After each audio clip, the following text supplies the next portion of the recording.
আসসালামু আলাইকুম। সবাই কেমন আছেন? আজকে আমরা খুব গুরুত্বপূর্ণ কিছু ইতালিয়ান শব্দ এবং তার অর্থ নিয়ে আসলাম। এগুলি ভার্বি, এগুলি ভার্ব, ক্রিয়াপদ। তার মধ্যে প্রথমটা যেটা সেটা হলো এসেরে, ভার্বো এসেরে। এসেরে মানে হলো হওয়া। ভার্বো আভেরে, আভেরে মানে হলো থাকা, কোনো কিছু থাকা অর্থে বোঝায়। ইতালিয়ান ভাষায় যত ভার্বো আছে তার মধ্যে সবচেয়ে বেশি ব্যবহার হয় এই দুইটা ভার্ব। একটা হলো ভার্বো এসেরে, হওয়া, আর ভার্বো আভেরে, থাকা। আভেরে থাকা বলতে এখানে আছে অর্থে বোঝায়, আমার আছে তোমার আছে। তারপর একটা হলো মানজারে, মানজারে মানে হলো খাওয়া।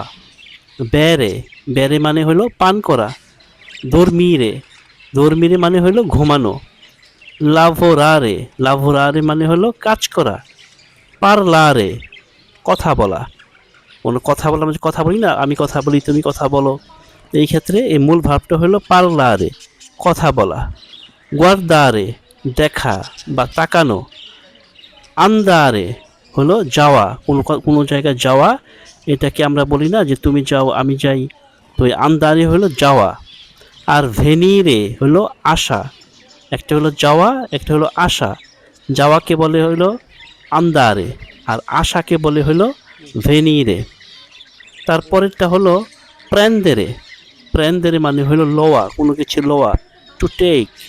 হ্যাঁ, প্র্যান্দেরে মানে হলো লোয়া। মেত্তেরে, রাখা, কোনো একটা জায়গায় কোনো কিছু রাখা, এই অর্থে বোঝায় হলো মেত্তেরে। সেন্তিরে মানে হলো শোনা, শ্রবণ করা, শোনাকে বলে সেন্তিরে। তারপর আছে ফিনিরে, ফিনিরে মানে হলো শেষ করা, কোনো কিছু একটা শেষ করা, এটাকে বলে ফিনিরে।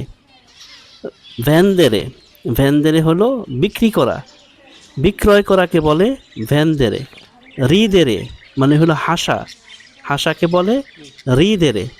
তারপরেরটা হলো প্যাডদেরে, প্যাডদেরে মানে হলো হারা বা হারানো, এই অর্থে বোঝানো হয় প্যাডদেরে। পুলিরে, পুলিরে মানে পরিষ্কার করা।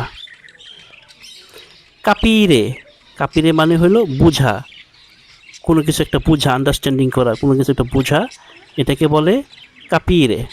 আপনাদেরকে অসংখ্য ধন্যবাদ আমাদের সাথে থাকার জন্যে। আবারও দেখা হবে নতুন কোনো ভিডিওতে। আসসালামু আলাইকুম।